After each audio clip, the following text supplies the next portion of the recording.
On the morning of May 25, 1979, 6-year-old Etan Patz left his family's loft in Soho, Manhattan, to walk to school for the very first time.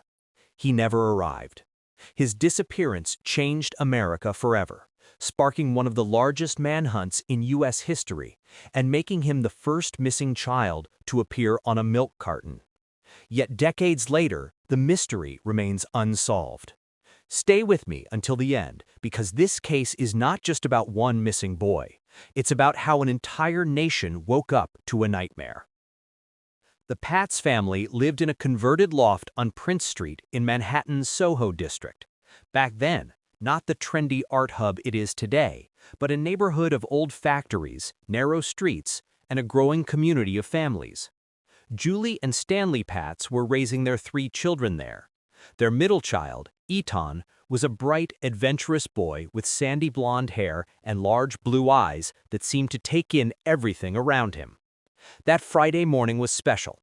For weeks, Etan had begged his parents to let him walk the 2 blocks to his school bus stop by himself. His mother, Julie, finally agreed. She watched from the window as he stepped outside carrying his small blue book bag and $1 to buy a soda on the way home. It was the last time she saw him. The bus stop was only a couple of blocks away, near West Broadway.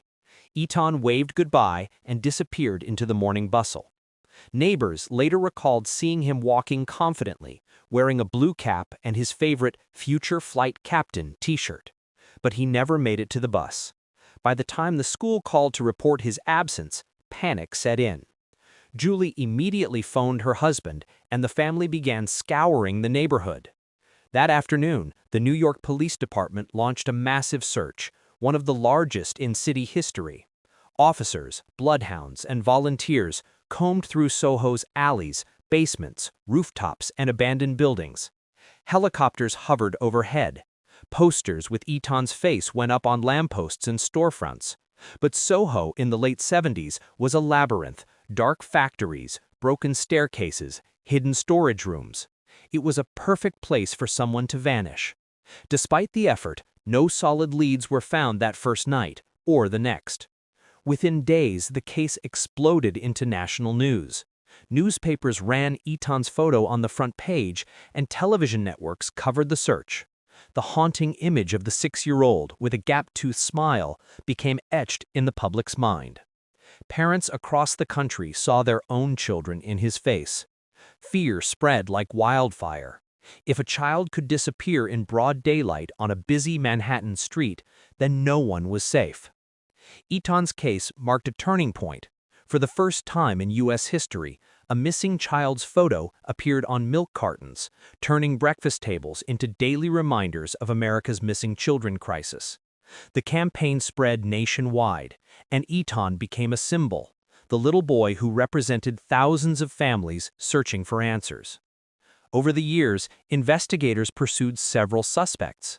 Jose Ramos, a convicted pedophile, admitted knowing a babysitter of the Patz family and claimed to have seen Etan, but no evidence tied him directly. Pedro Hernandez, a New Jersey man, later confessed in 2012 to luring Etan into a bodega basement.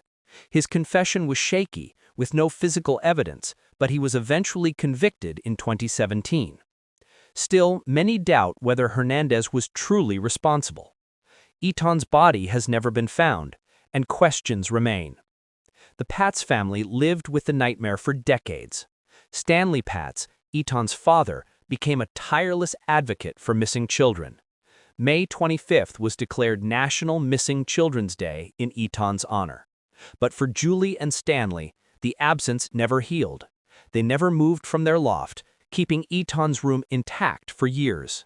The haunting truth is that no parent should ever have to wonder, for a lifetime, what happened to their child. Etan's disappearance reshaped America. It changed parenting, policing, and awareness of child abductions. Stranger danger became a household term, and every time a missing child's face is shared in the news, it traces back to that morning in 1979 when a little boy with a book bag vanished on his way to school. And yet the mystery remains. Where is Etan Patz?